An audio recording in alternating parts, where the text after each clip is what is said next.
Bueno, buenas noches y bienvenido al Museo Americano de la Diáspora Cubana. Voy a hablar en inglés para que las personas que están hoy asistiendo, que no hablan español, puedan tener un balance, ya que los otros oradores lo harán en español. Pero siempre quiero dar una breve bienvenida en español a este museo, la nueva Casa del Exilio Cubano. Y les invito, al terminar este evento, a pasar conmigo al primer salón. Estamos construyendo lo que va a ser la exhibición permanente de este museo, que es toda la historia del exilio cubano, la cual no se puede hacer sin hablar de muchas de las personas que están aquí hoy.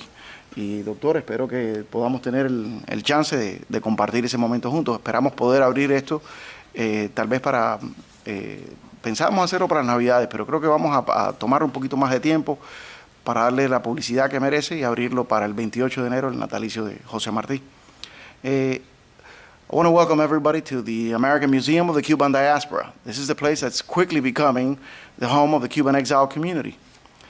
This is a place where we had a visit by the legendary Lech Walesa, where a number of heads of state from Latin America have come, where senators and members of Congress, when they have something to say to the Cuban community, come to be able to speak. We recently had Senator Rubio here. We've had Senator Menendez. We've had who we will invite back on December 10th. So it is a place that is open to all of you. This is your home. I see Ambassador Valladares is here from the Inspire America Foundation. And, Don Diego Suárez. Tenemos a nuestra directora ejecutiva, Carmen Valdivia. Estamos vestidos verdaderamente de lujo hoy. So I want to welcome everyone. And I want to say, after the event, we will have some time, if possible, to give you a tour, behind-the-scenes tour of the exhibit that is being prepared to launch in January, which will be the permanent exhibit of the museum, and it's the entire story of Cuban Americans and Cuban exiles, and hopefully with a little bit of an ending as to where we're going from here. And it's certainly something worth watching. I got to tell you that the folks that have seen it, even under construction, many times come out with a tear in their eye, but with a hopeful point of view of where we're going. Today we have one of these events that is so dear to my heart, because it's not simply a contribution to our community, but it's the contribution of a good and dear friend of mine to our community.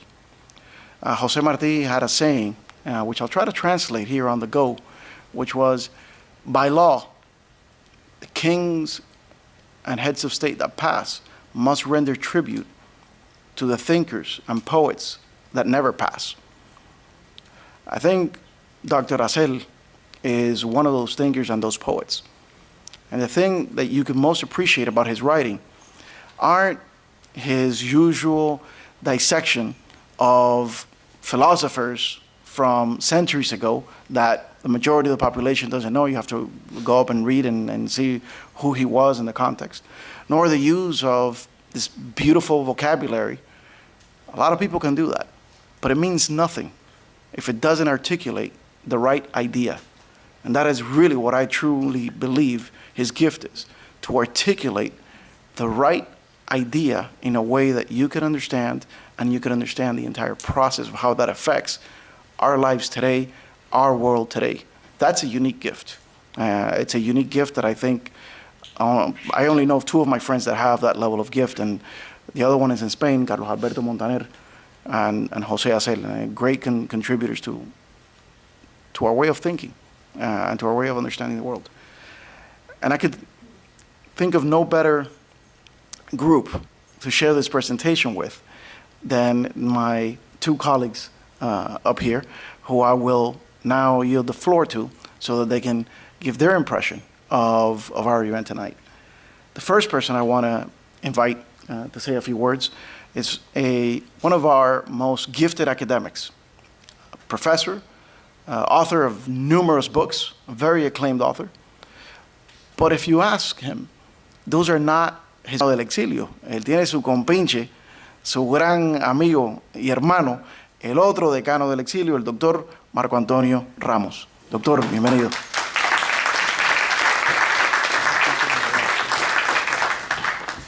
I apologize to my dear friends that do not know or do not use the Spanish language.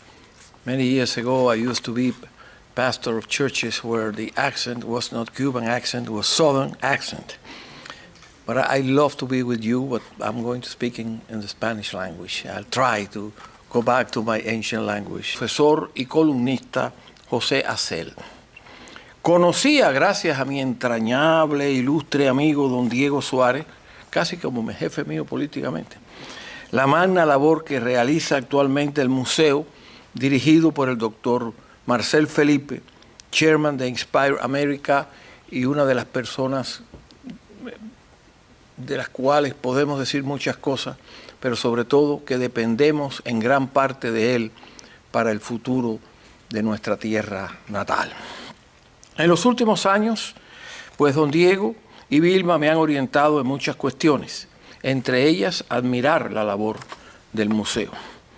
Entrando en materia, deseo señalar que mi participación de tantos años como investigador del Instituto de Estudios Cubanos y Cubanoamericanos de la Universidad de Miami, entre otras ocupaciones, me permitió trabajar junto al doctor Azel, cuya obra me complace presentar.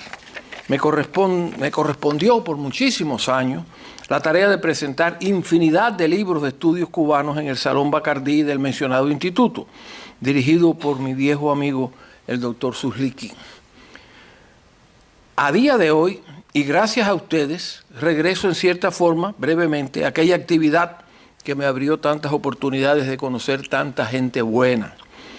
Ante nosotros una colección de ensayos que constituyen la generosa entrega a nuestras manos de la labor más erudita y actualizada posible sobre el tema de la libertad en el entorno que nos ha tocado vivir. Sobre ese tema mucho se escribe, pero sin recordar que vivimos en otros tiempos. Son otros tiempos y otros hombres, como decía mi querido amigo el doctor Rafael Guajinclán. A mi generación, que es la misma del doctor Azel, le correspondió vivir los años de la adolescencia y primera juventud como testigos de una inundación de materiales ideológicos que, a pesar de ser desviaciones totalitarias, no dejaban de relacionarse de alguna manera con cierta tendencia al estatismo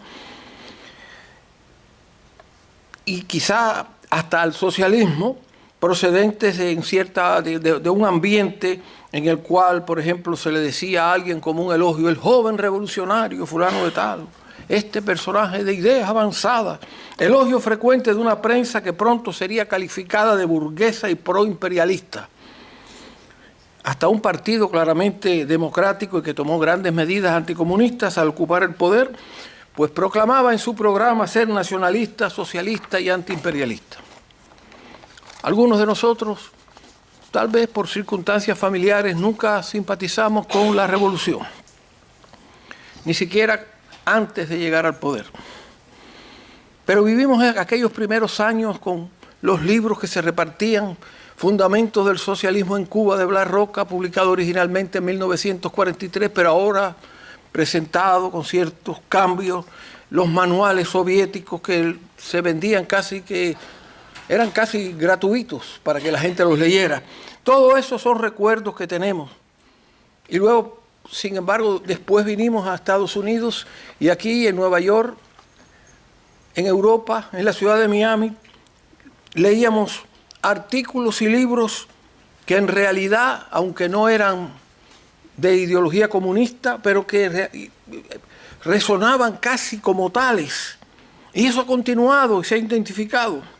Pero las columnas escritas por José Azel no solo le hacen frente a cuestiones de actualidad, sino que llegan a lo profundo de los temas relacionados con los cambios que se han producido, el incremento del estatismo, y ha enfrentado todo eso con esa capacidad que tiene de comunicarse. Yo soy uno de sus más fieles lectores. No, yo soy un lector absolutamente fiel porque yo he leído todo lo que tú has escrito. El gran tema de la libertad lo enfrenta de una manera impresionante y al mismo tiempo no se limita a expresar opiniones contrarias a un gobierno o a un partido, porque este asunto no puede reducirse a sustituir a un gobernante o a un sistema por otro. Hay cosas mucho más profundas que van quedando en el ambiente. Para introducir lo que él ha tenido en mente en sus cientos de artículos, especialmente en estos 100 ensayos, me impresionan. Introducir esto es acudir a un prólogo que escribió mi viejo amigo Carlos Alberto Montaner, quien hace resaltar que la libertad no es un subproducto de la prosperidad, sino que la libertad es la causa de la prosperidad. Azel nos muestra que no puede haber prosperidad, ni buen gobierno, ni un grado apreciable de felicidad en la vida sin la imposición correcta y adecuada, sin temor alguno, de la libertad. A veces la libertad, y tal vez él no esté de acuerdo conmigo, hay que imponerla. En estos 100 ensayos se produce el milagro de lograr tantas cosas. Estudios que incluyen historia, filosofía, las ciencias sociales y la realidad diaria. Se señala con esa claridad que le caracteriza las raíces de los problemas. Acude a la experiencia de los fundadores de la nación y de grandes pensadores de este tiempo y de todos los tiempos. Sí, todo eso lo encontramos en estos ensayos. Después de tantos años, medio siglo de profesor de historia en instituciones universitarias y de estudios teológicos, este viejo investigador, que como decía el doctor Felipe, ha escrito infinidad de libros, porque me enseñaron que era mejor escribir muchos libros, porque así si eran muchos, la gente no se daba cuenta que malos eran. Es decir, calidad reemplazada por cantidad. Y yo confieso que todos esos artículos que yo escribí en el diario Las Américas, por alrededor de 40 años, en el Nuevo Herald por 10 años, a la prensa dominicana y en las agencias de difusión de artículos, hubieran sido mucho mejores si yo hubiera tenido acceso a este libro de mi queridísimo amigo, sí, porque es amigo mío, y lo confieso con mucho honor y con mucha felicidad, José Azel.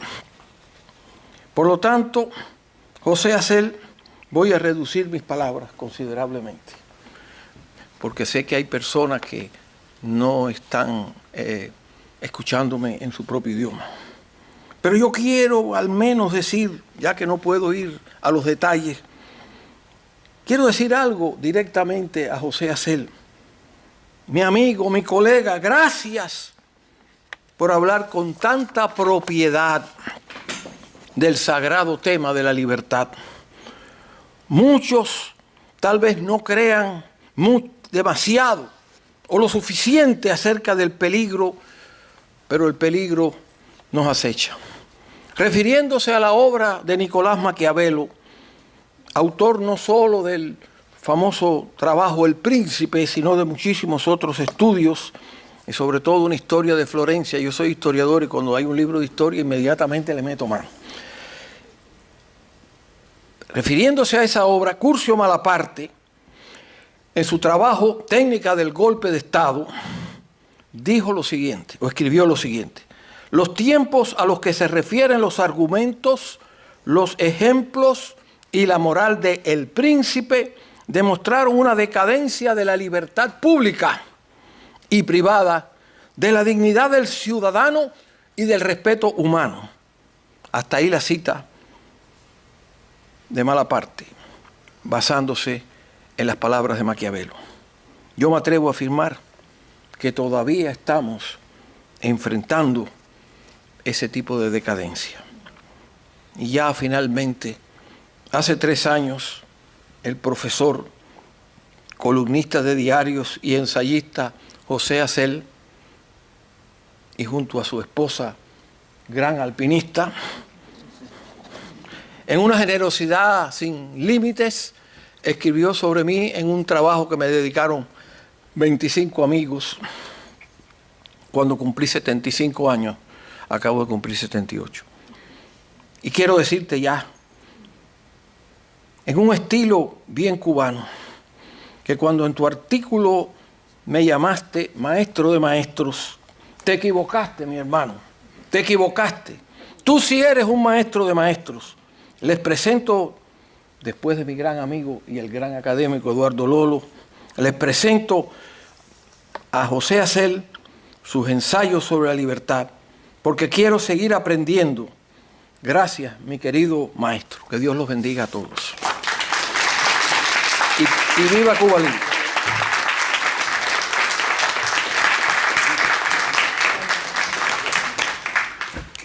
Bueno, seguiré con mi asignación de hablar en inglés.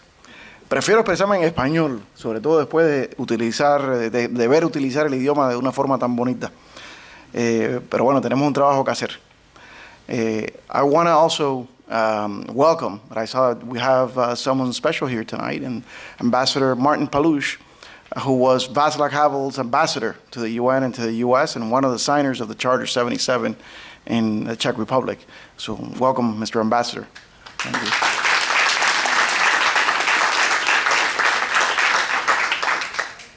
The thing is that when you have a writer that has the ability to speak to intellectuals, like Martin, and has the ability to speak to the common man through a newspaper article and transmit that same information, that's the most powerful type of writing that anybody could aspire to. There's a lot of intelligent people that can't write in a way that ordinary people understand. And the ones that do generally are politicians that can't really have an intellectual discussion with a high-level intellectual. And Dr. Azel has the ability to do both. And that unique gift is part of what we're here to celebrate today.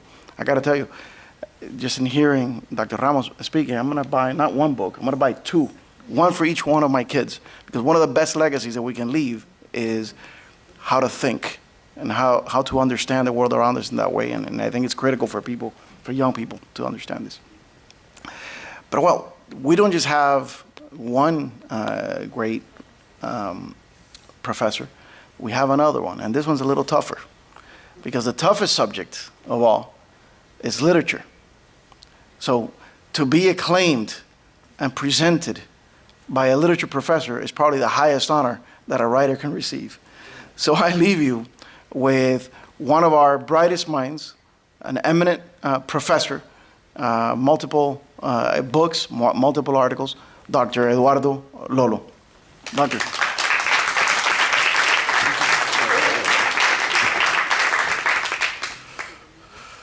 ¿Qué problema?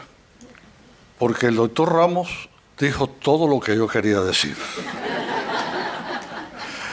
Ese es el problema cuando uno tiene que seguir a alguien tan brillante, tan profundo y a la par tan amigo de sus amigos y tan amigo de los principios de sus amigos, que lo dejan a uno sin palabras.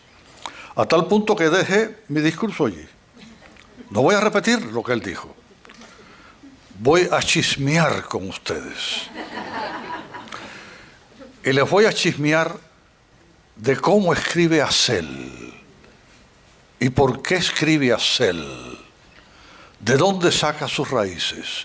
No porque me los haya dicho, sino porque me los ha dicho su literatura. Porque sus libros hablan por él de dónde está el génesis de cada uno de ellos. Porque más allá del trabajo solitario, perfecto, que realiza él con la escritura, tiene tras de sí unas raíces que nos llevan a lo más profundo del uso del idioma español en nuestra lengua. Y empiezo el chisme sacando de dónde él saca su técnica literaria. Su técnica literaria parte de finales del siglo XIX, no porque él ha estado vivo en esa época, okay, vamos a estar claros, cuando toda una serie de recursos técnicos desconocidos en el 18 comenzaron a tener vida. El linotipo, estoy seguro que muchos de ustedes no tienen la menor idea de qué cosa es un linotipo. Un linotipo, antes del linotipo se escribían los textos letra a letra. El linotipo es como una máquina de escribir donde salen las líneas, ya las letras unidas en una raíz común. Y así se arman lo que se llaman las planas, que ya no es palabra, letra a letra.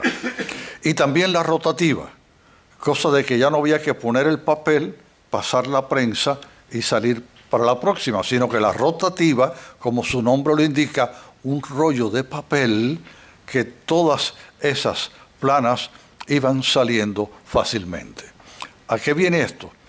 A que el linotipo y la rotativa, entre otros aspectos, abarataron mucho los precios de los libros, los periódicos y las revistas.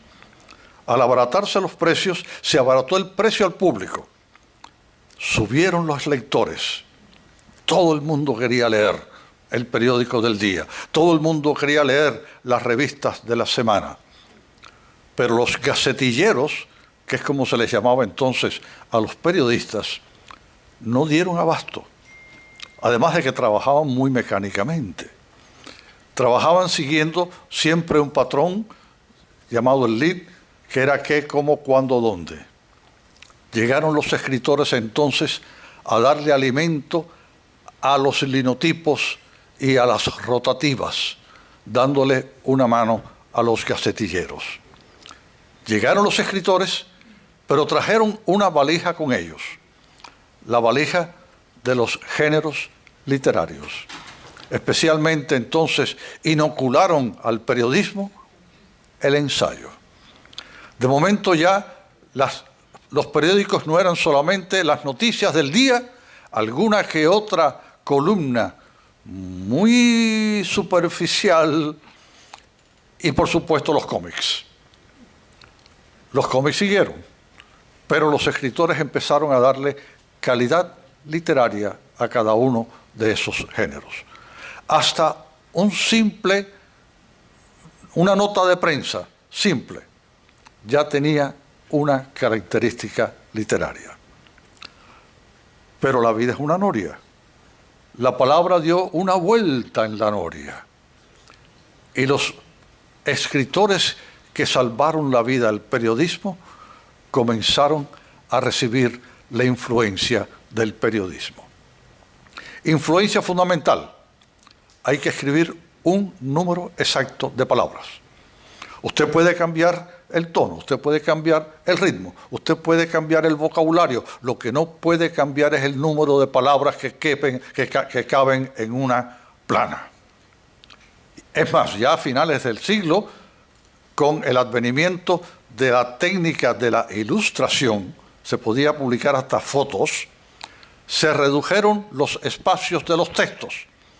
Los escritores que escribían 10, 15, 20 páginas para un ensayo, para un artículo, no podía ser. Pero tampoco podían escribir con la superficialidad de un artículo. Aprenden los escritores a escribir con menos, mejor. Donde la cantidad y la calidad no tenían que tener una relación exacta.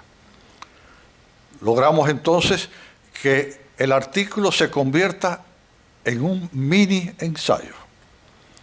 La diferencia es que el artículo simplemente da información y opinión. El ensayo nos aporta el pensar. Luego de un ensayo, un lector de ensayos está ansioso de conocimiento. No puede vivir si cada día no tiene un nuevo conocimiento. Surge entonces el mini ensayo. Eso es lo que escribe este culpable que nos hace creer que son columnas periodísticas cuando no lo son. Nos está engañando, nos está dando gato por liebre, pero esta es una liebre que nos permite ir más allá de las palabras. Esta no da solamente información y opinión, la prensa da también el gusto de la buena lectura. Y esos son las supuestas columnas de Azel. Buenas lecturas que dan gusto. Se encuentra esa voluntad de estilo no solamente en encontrar la palabra que sirve de perfecto alicate para llegar a la idea. Es también un cosmético, es también un vestuario. Las palabras vienen entonces bien vestidas, bien arregladas, como esas modelos cuando salen en las pasarelas. Así nos llegan las palabras, así nos llegan las ideas. Y hay más, porque el mini ensayo hace que el lenguaje sea también música. Yo no sé si tú tocas aunque sea las maracas, pero aunque no toque las maracas, vemos que la voluntad de estilo modernista nos indica que también tiene que haber un sonido grato en las palabras y que las palabras imbricadas tienen que tener un ritmo que llega entonces a la musicalidad del párrafo, donde entonces cada párrafo es una frase musical. No sé si ustedes sabían estos trucos que él está utilizando. Ya lo saben. Me he dado de chivato hoy. Pero lo importante es que cada vez disfruten más y sepan lo que están disfrutando. Y sepan que ese vocabulario que va en cascada tan fácilmente llega al lector es el trabajo muy arduo del escritor solo con su soledad frente a la pantalla del ordenador, pero sabiendo que más allá del ordenador están ustedes, estoy yo, estamos todos. Él nos habla a cada uno de nosotros a través de la técnica literaria. Nunca entonces ya él está solo. Nunca más el escritor está solo cuando llega al lector y sabe que el lector está apreciando verdaderamente el esfuerzo por llegar a la idea más clara, usando el lenguaje más prístino, más gallardo, más perfecto, más directo. Porque la palabra que no llegue a la mente y el alma no es palabra, es simplemente un sonido muerto en el aire. No van a encontrar nada de eso en Azel. En Azel está esa palabra, está musical, está esa idea. Llega a la libertad. Y uno se pregunta, ¿y por qué ese esfuerzo de él de trabajar la libertad cuando la mayor parte de su vida ha vivido en libertad? Llegó muy niño. Es muy poco lo que él conoce de la falta de libertad. Pero como todo exiliado, tiene una doble personalidad.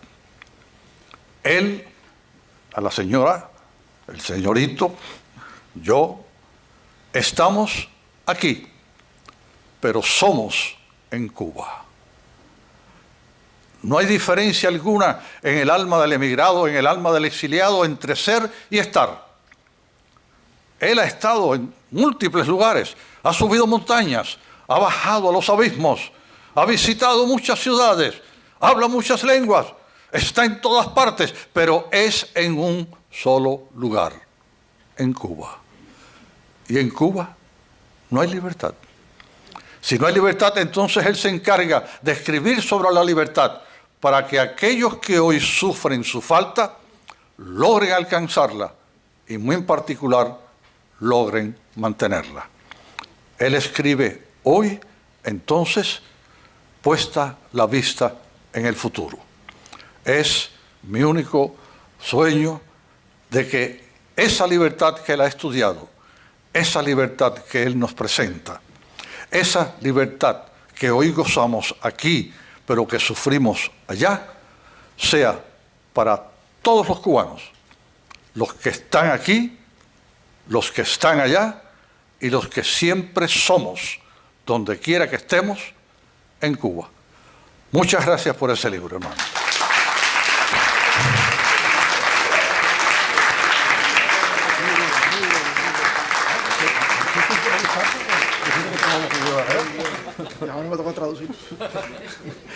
Okay. As I'm continuing, como voy a continuar mi trabajo de hacerlo todo en esta parte en inglés, I'm going to try what was said in the last two speakers. It's so beautiful. But I'm going to try to synthesize it in English with the help of the language. Whatever we could say with 3 words in English, we could say with 3 pages in Spanish. So we're going to try and do that. But what matters really, in other words, is the concept. One of the things that Dr. Lolo told us is how a good writer, in his view as a professor of literature, a good writer, like Jose, can, in a way, sing to you.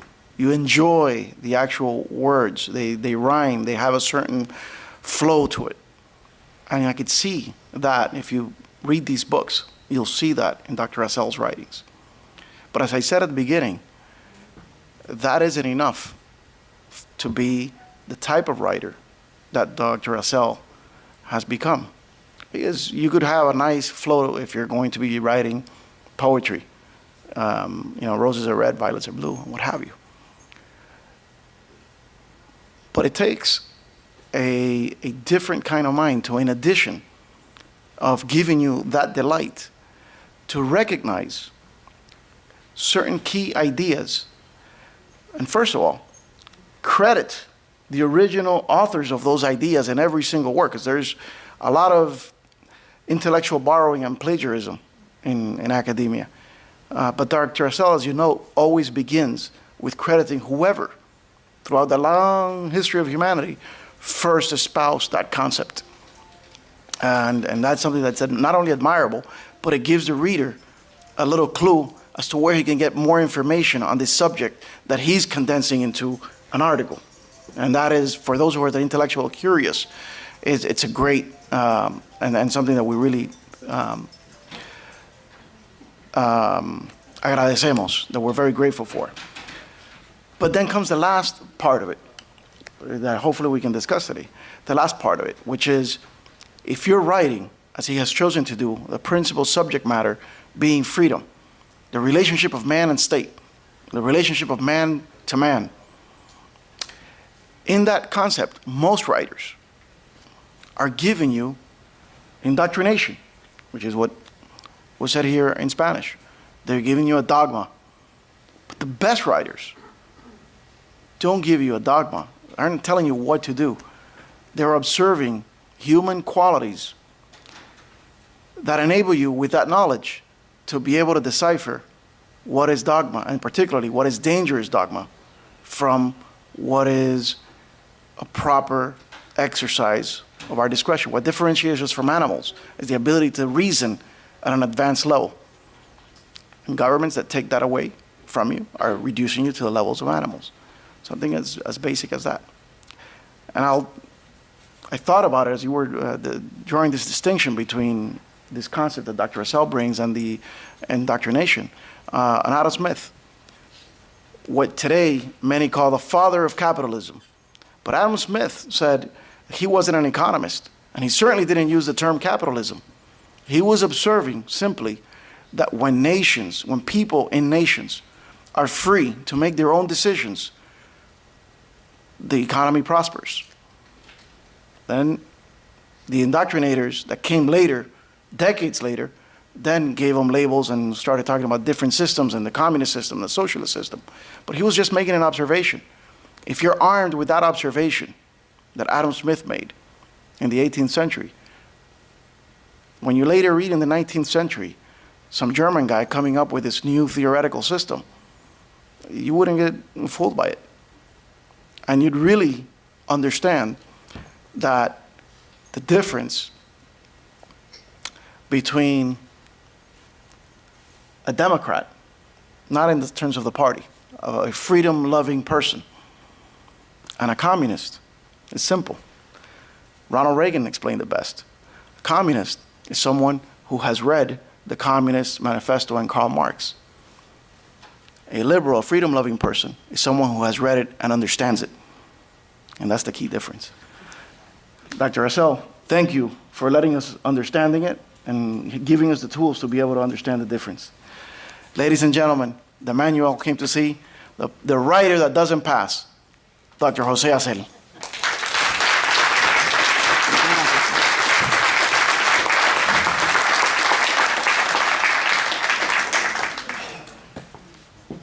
I must confess I'm a little bit overwhelmed by all the beautiful words, and it's really quite an honor and a pleasure to be here. So thank you, Marcell and Marcos and Eduardo and Tony. I appreciate all of you being here.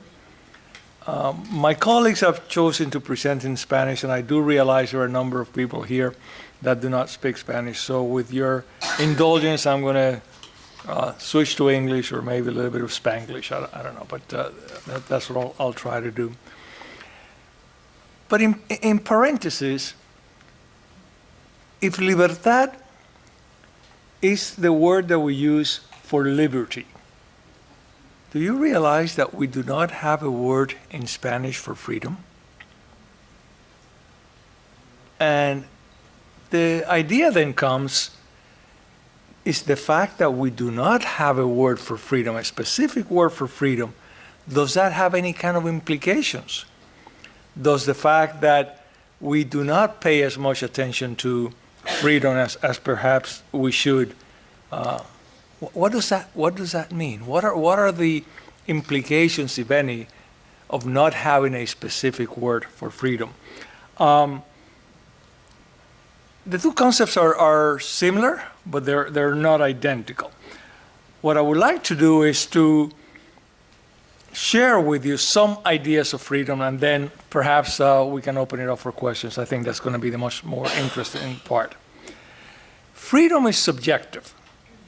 It is personal. It's a personal state of affairs. On the other hand, liberty is much more about our connection to the state. It's not a personal, it's a collective approach. One way to think about it is that we demand liberty so that we can enjoy our freedoms. But they're two somewhat different concepts. I would argue that in Latin America we have valiantly and forever fought for liberty.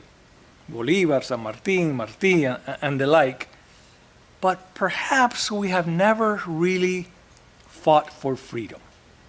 And that perhaps is something that I want to develop a little bit with you.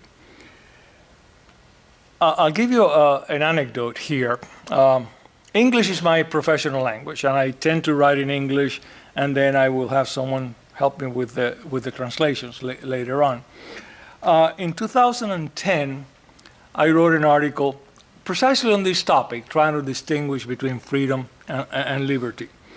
And I sent the article at that time to my translator, some of you might know him, Dr. Eugenio Ñañez, en paz descanse, and having translated the article, and a couple of days later, he called me and says, Joe, we got a problem.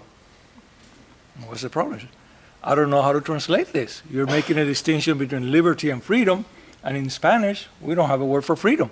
So how do I do this? How do we do this article?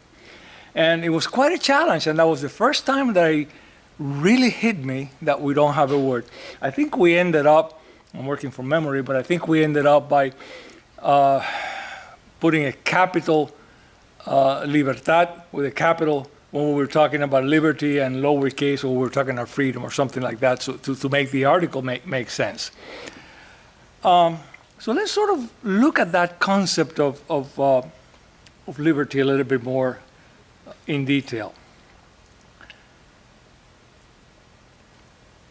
Academics tend to think of liberty in two ways: liberty from and liberty to. When we're talking about liberty from, we're talking about liberty from oppression. We are free from not being oppressed. That doesn't warrant that we're going to make the right decisions in our lives. We simply warrants that we are going to be free to make those decisions without interference from somebody else. Freedom from emphasizes equality of rights, equality of opportunities, but not necessarily equality of outcomes. The fact that we are equal before the law really implies that there is going to be inequality of outcomes. Equality before the law is going to lead us to have inequality of outcomes. On the other hand, freedom 2 holds that the state must interfere in order to provide people the opportunities that they want. That is the socialist version of freedom. Our version of freedom is freedom from. But we have to understand and recognize that that freedom from does lead to inequality. And it gives the opening to the socialist vision of freedom 2, which requires the state to get involved. Another question that we ask our freedom, or we can ask ourselves here, and I'm going to sort of leave you with a handful of questions to discuss. Does everyone want freedom? Is freedom something that is a universally desired value? And the short answer to that is no.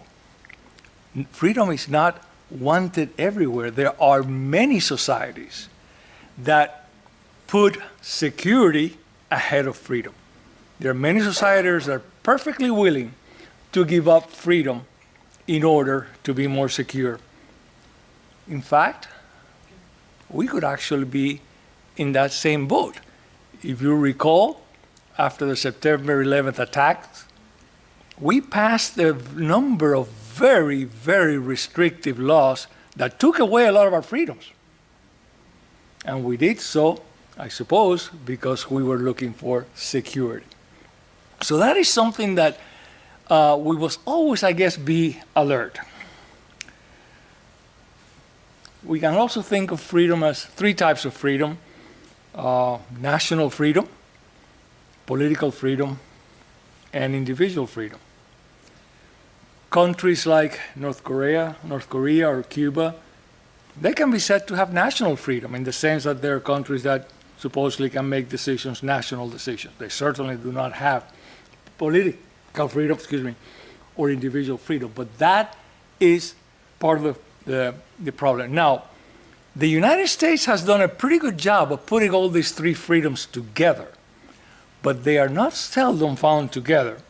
Some years ago, I used to travel to Hong Kong quite frequently, and Hong Kong was an incredible city at the time, but it's a territory that has never, ever had any kind of democratic rule. It has never been a democracy or anything close to that. And yet, Hong Kong is typically cited as being number one in economic freedom in the world. So that, to me, is an example of why we have to think about those terms of economic freedom and political freedom. Another question that I will sort of throw out there to you is, where does freedom come from? Where does it come from? And I guess the short answer, or the convenient answer, is that freedom comes from God.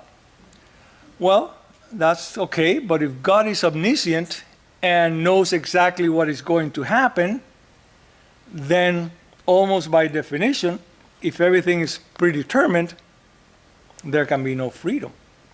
Predetermination or predestination and freedom are really two incompatible topics. So I'm not sure that we can sort of say that freedom comes from God. Another interesting topic that I will put out there for you is, why do we object to freedom? And I know this is a political season, and I don't want to get political, but one thing we require of government, we have to pay for with a reduction in our freedoms. And if I can leave you with one thought, that is the one thought I think that I want to leave you with. That anything that we ask of government necessarily requires a diminution of our freedoms. And yet, a very large segment of the population wants additional government services. We always see ourselves saying, oh, why doesn't the government do this, or doesn't the government do that? In my old age, I have become a little bit of a libertarian philosophically, because I simply want very little government and to expand our freedom. And the final question that I sort of want to put out there for you is, what, if any, is the relationship between freedom and democracy? And there is a relationship between freedom and democracy, but they're not the same. They're not identical concepts. In fact, our founding fathers in the United States were terrified of democracy. They did not like democracy at all. The founding fathers were really, really very concerned with democracy. And the Constitution was written to advance freedom, not to advance democracy. In fact, and some of you may not be aware of this, the word democracy was deliberately left out by the founding fathers of the founding documents. The word democracy is not in the Declaration of Independence, and it's not in the Constitution of the United States. That was also something that they were really concerned with. Anyway, I sort of wanted to give you some ideas and maybe open it up for your questions, which to me is the most interesting part of this. So I'd like to open it up for questions, if you will. Anyone? Sin pena, no castigan aquí, no hay ningún castigo ni nada por el estilo, ¿no? Bueno, doctor, yo le digo una pregunta. Diga. Y quería ver el doctor Ramos, porque este concepto de que la libertad es divina, viene de Dios, y que, como acabas de decir, bueno, pero entonces si todo está preordinado, no puede haber libertad. Quería ver el concepto del doctor Ramos, porque entras un poco en la parte teológica. Claro. Porque si de la parte teológica crees que todo está predeterminado, eso tiene sentido. Si de la parte teológica determinas que Dios le da a los seres humanos libertad, su propia voluntad, entonces sí encaja que venga de cómo fue el caso en la Declaración de Independencia de los Estados Unidos. Es que son dos asuntos que hemos tratado de relacionar demasiado. Okay. Hemos tratado de relacionar demasiado. Me quedo aquí para poder compartir. La iglesia del Estado. Yo soy martiano en eso. No hay pueblos felices con la unión de la iglesia y el Estado. Y eso se puede llevar a una serie de consideraciones muy importantes. Es decir, si estamos hablando de libertad, si estamos hablando de libertad, freedom, liberty y todo lo demás, y queremos meter ahí a la religión, yo felicito a mi amigo José Azel que no hace eso. Es decir, cuando él nos ofrece un ensayo, porque son ensayos breves, como dice mi colega de la academia, mi ilustre amigo Lolo, esos mini ensayos que son súper ensayos, en un sentido, en contenido. Yo sé que la extensión es una cosa y el contenido. No son sermones, no son elaboraciones teológicas. Todo eso dentro de las libertades existe. La libertad de religión. Ahora, si tratamos de los religiosos como yo, que mi mujer es más religiosa que yo, debo advertir eso, porque sinceramente yo soy un religioso que trato de ser lo más que puedo, ¿no? Y pedirle al Señor que me ayude. Si nosotros queremos imponer la teología romana, la teología calvinista, nos vamos a meter en una clase de rollo, mi querido Marcell Felipe, que tiene unas implicaciones tremendas. Es decir, cada país tiene una tradición religiosa.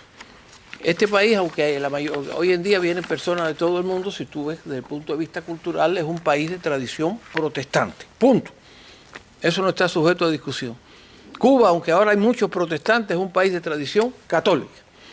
Pero vamos a tratar nosotros ahora, intentar que la libertad, la democracia de Cuba sea una democracia católica o protestante. Y entonces los conceptos religiosos. Muy buena pregunta. Pero es una pregunta que requiere una explicación muy larga. De un pobre guajiro del interior de Cuba, como yo. ¿Qué puedo decir? Muy buenas preguntas y muy buenos comentarios. Ahora, eso sí, cuidado con eso. Es verdad que uno tiene principios religiosos que uno quiere que se defiendan. Y en la arena política hay cosas que nosotros queremos luchar en contra de ellas. Pero recordemos esto.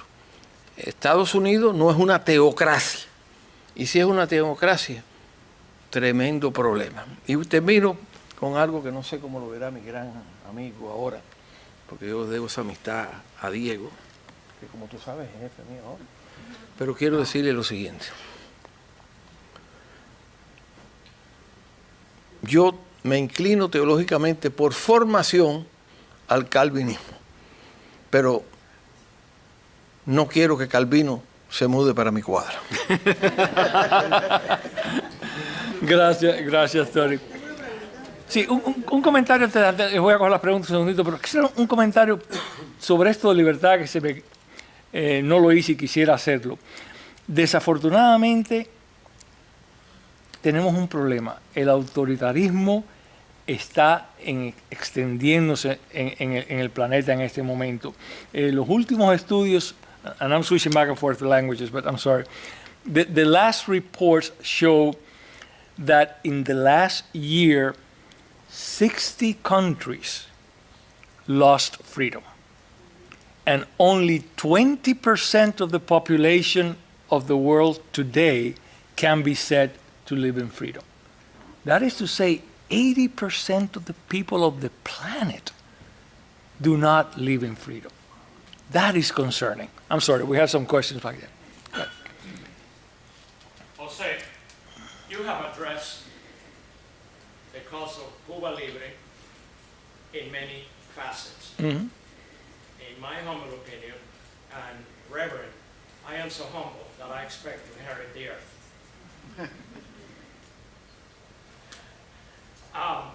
The issue of Cuba Libre is like a coin with two sides. You have addressed the issue of Cuba Libre itself, the island, as well as the attacks that we in El Exilio receive every day. You are aware that there's a tendency now among U.S. intellectuals, my colleagues in academia, to propose the quote-unquote China model or to propose the Vietnamese model, whereas you and I still favor regime change and Cuba Libre. On the other hand, the other side of the coin, the Exilio, there is an institution right here in Miami that all of us support with our tax contributions, by the way, that constantly attacks us, sometimes not so openly, sometimes in a very, very veiled fashion, like we are, the institution just released an alleged poll. We are intransigentes, we are frozen in the Cold War, and one of the authors, in fact, wrote a book a number of years ago. The first line in that book is, "Nothing is normal in Cuban Miami." Can you imagine writing a book about the Jewish community in Brooklyn, and the first line would be, "Nothing is normal among Jews in Brooklyn." Or writing a book about Mexican Americans in LA, "Nothing is normal among Mexican Americans in LA." But they get away with it. Okay? You have addressed a number of these issues. In my humble opinion, again, we are at fault because we do not have an anti-defamation league. From the top of your head, and you have addressed these issues kind of in an oblique fashion at times, can you summarize how can we face that kind of, on the one hand, criticism, because we continue to aspire to a Cuba Libre, and on the other hand, are all these academicians, including a former mentor of mine from a university in the state of Pennsylvania, who shall remain unnamed, who favors, quote unquote, the Vietnamese model or the Chinese model, meaning Communist Party will continue in power, but there will be some kind of liberation of the economy, etc. Well, Thank you, sir. there's a lot there, but and I don't want to get too political here. You know, I think part of our mission, or what I think is part of my mission, is to advance the concept of freedom. If we focus on advancing freedom and all it stands for, then almost by definition, those models, the Chinese model, the Vietnamese model, do not come into play, or cannot come into play. So part of, I think, what I would like to do is always emphasize that concept of freedom. because in my mind, happiness is simply not possible if you're not free.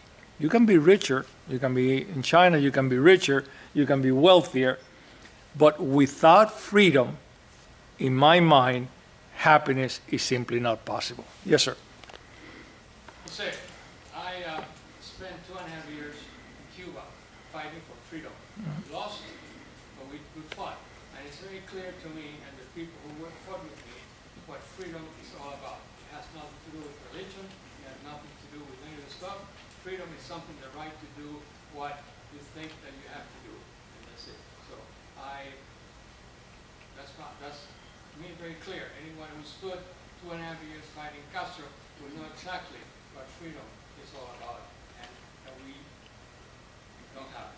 Well, and that's why I wrote a book specifically on freedom, because I want to clarify what that concept is and what it means, and without any of the political implications that are part of that. So, sir? Jose, could I be free with no liberty? Could I live in Cuba today and be free?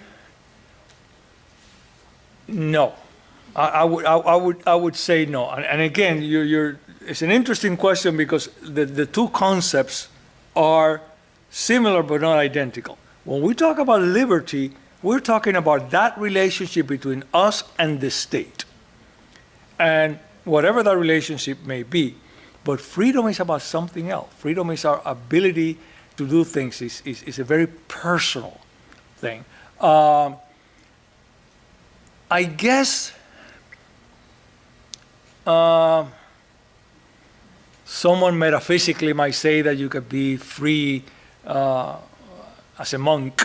In Tibet, for example, I spent some time in Tibet visiting with the monks, and I guess a monk can think he's free whether he's not free or not. But so if we don't get metaphysical, that's the only way I can think of. You have to have political liberty in order to be able to be free.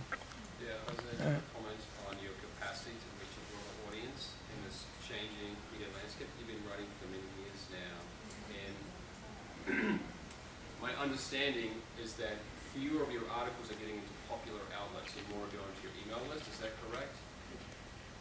Well, I have an email list that I send my articles to. I have the Azel Perspective, which is a publication that I put out every Monday with one of my articles. I think we have 6,000-7,000 subscribers to that. And then I also publish in some newspapers. El Nuevo Herald sometimes will publish me. Yeah, just my question is, are they more or less friendly towards your perspective, and especially when it comes to the Spanish language outlets, which unfortunately I suspect are not friendly to your perspective? None of them are friendly. None of them are friendly. I am sorry to say, locally, the Miami Herald in English publishes me rarely. El Nuevo Herald is a little bit better. They publish me much more frequently. But no, there is a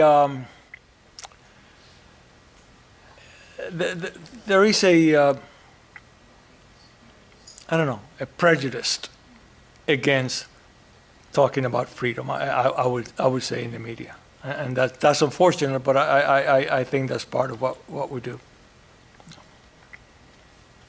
Carmen. I hate to go back to something that was already. So we receive everything from God and not from any man, and no one can never, take our liberty away because it comes, we're born with it from whatever we go from. Mm-hmm. And I happen to believe that liberty is something that is not given to us.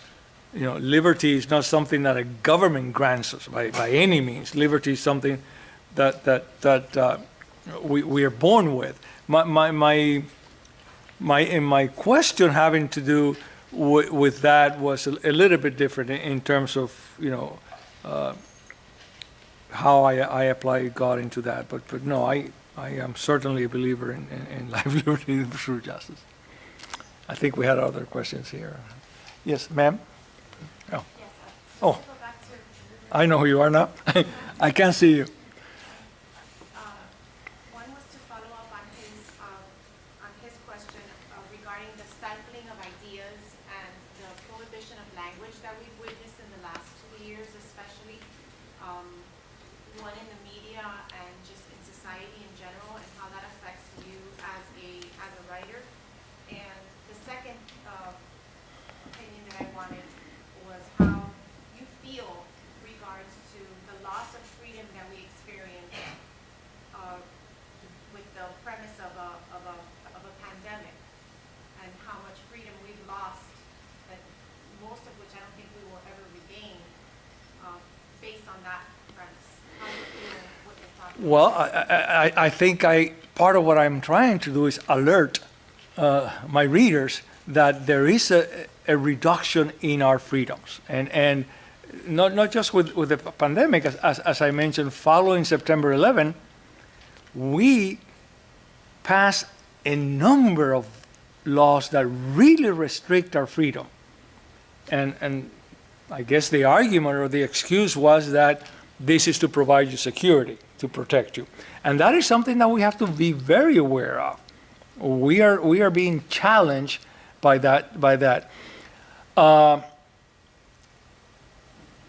also mentioned, and I guess it's worth repeating, I said that's the one thought that I want to leave you, is that anything we ask of government, anything, necessarily implies a reduction of freedom.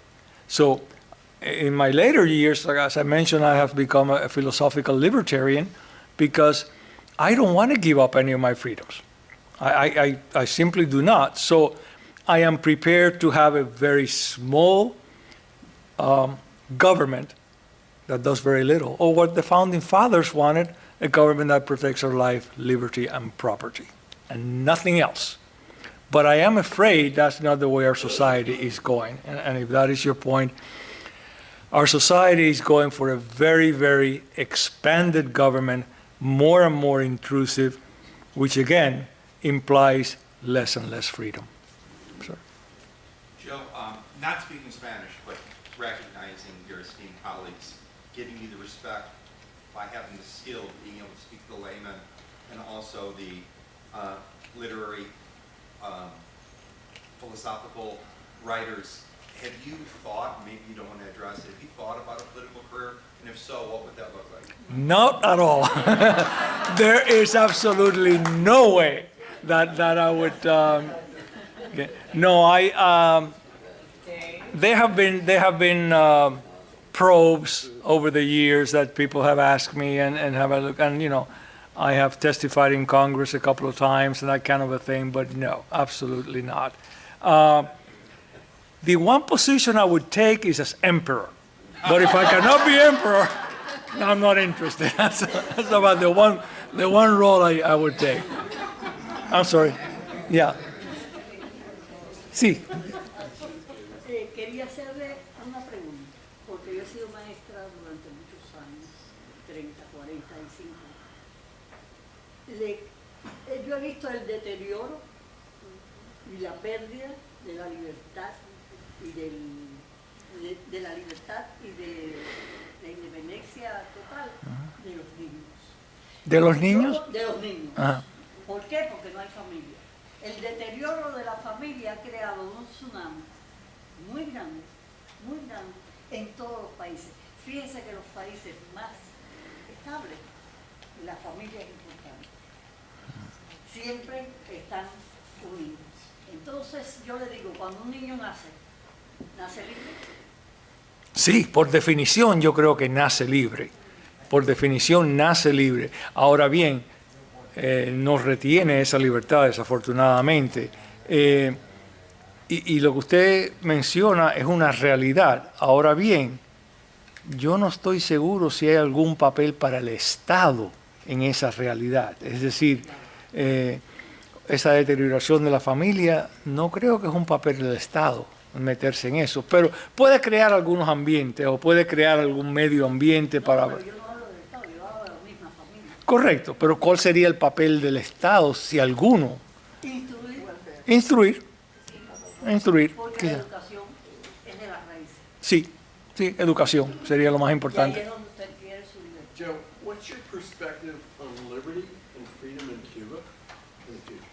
In 5 minutes. Oh, wow. Well, I have written a number of articles on that. And today I am quite, and I hate to say this, but I'm quite pessimistic. Because freedom requires a level of citizenship that is very profound, very committed to freedom and liberty. And I am afraid that after 60-some years of totalitarian rule, that understanding of freedom is just not there in the population. But I say that as an outsider, as someone here that has not been to Cuba in 62 years. So I don't have an intimate knowledge. But from what I see, interviews that we used to do at the university, I don't think that there is that a civil society that is capable of sustaining freedom. So I suspect that even if there is a change in regime, for obra y gracia del Espíritu Santo, there might be a change in regime of some sort. The question becomes, will it lead to democracy or will it lead to something else? And maybe it will not lead to another form of totalitarianism, but if I had to guess, it would lead to a typical Latin American strongman dictatorship or some stuff like that. That's not a good outlook from my point of view. Of course, Marcell. Answer something to that effect, and also to, I guess as a follow-up to that conversation. I think that really depends, and it depends in large part on what we do here in Miami, because no other country that I could think of coming from the communist bloc has had 25% of their population living in the United States, developing in the United States, and having the kind of political power that we have in the United States. And if I may, we always tend to think as ourselves, whether you're Cuban or whether you're Hungarian or wherever you are, as very idiocentric. Our country, we have these traits. In reality, most human beings are more or less the same, and they react the same under similar circumstances. And to point this out is a play I was reading the other days. In the play, there is a dissident who is a childhood friend of a state security officer. And because they're childhood friends, they have the ability behind closed doors to talk openly. And the state security officer says, I really don't know why you do this. You're putting your life at risk, your family at risk, and ultimately, even if you succeed, it will be impossible to rebuild this. Look at the destruction. The city is literally falling apart. Look at the character and the moral decay in our society. It would be impossible to rebuild that. We've lost the concept of citizenship. Mm-hmm. We've lost the concept of morality. How are you going to build a society out of that? That play gives me a lot of hope. You know why? Because that play isn't written in Havana about Cuba today. It was written in the late 70s by a playwright called Václav Havel about Prague. And if you go to Prague today, it has nothing on Paris. Paris got nothing on Prague. It's a beautiful city. If you go to Hungary, it's a beautiful developing country, flourishing country. So communism, that lack of liberty that we talked about, the same belief and concept that we talked about when we talked about the Christian part, which I think was a little bit misunderstood. What I meant on that side is whether or not you believe in God. If you believe in God and you believe that God gives you free will, then the concept that it's a God-given right is perfectly compatible, because God's given you free will. It's compatible with freedom. But even if you don't believe in God, it's the same commenting on your theology. It's what differentiates you from an animal, and it's what makes you, is that freedom. Even if you're part of a culture that gives, because this concept of freedom is always, it's not black and white in the sense that how much are you willing to give to the state, mm-hmm. right? And there are some societies that give more to the state willingly. In Europe, it's a good example compared to the United States, willingly in exchange for other securities. But even that, you're making that conscious decision. You don't want it imposed upon you. And so I do think it's a universal concept. It's a part of what makes us human, with the human beings, whether it's God-given or natural. And I think that's why I have faith that under the right circumstances, Cuba will flourish and we will become a democracy again. That's what I'm working for anyways. I hope you're right, and that's what we all hope for. Mayito, I'm going to add to that a little in a minute, but let me get this. Mayito, go ahead. Let me speak in Spanish. ¿Cómo no? I dialogue with Cuba, inside of Cuba, in a very frequent way. And I have noticed that a lot of people inside of Cuba, young people, are changing. They are looking for something new. And I cannot say that the people inside of Cuba 5 years ago are the same people as today. There is a lot of youth people that want to know more, that want to know how to change, and they are improving. So I think that there is a lot to be said for the people, or the new people in Cuba changing.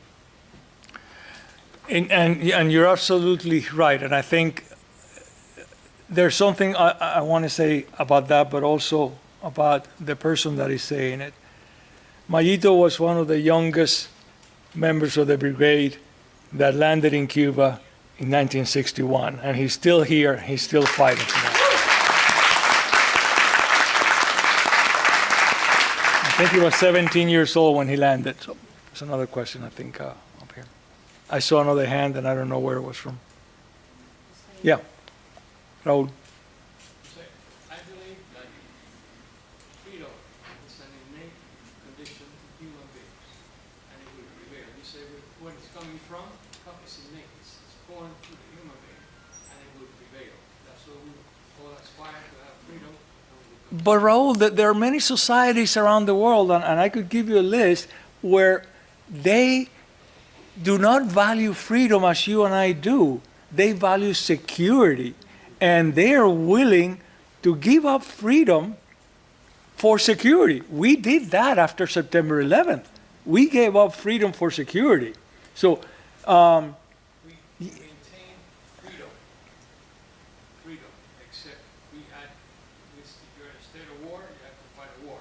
But if you always want, that's innate in human beings. You can't take that away from them. You're born with it. That's all. well, again,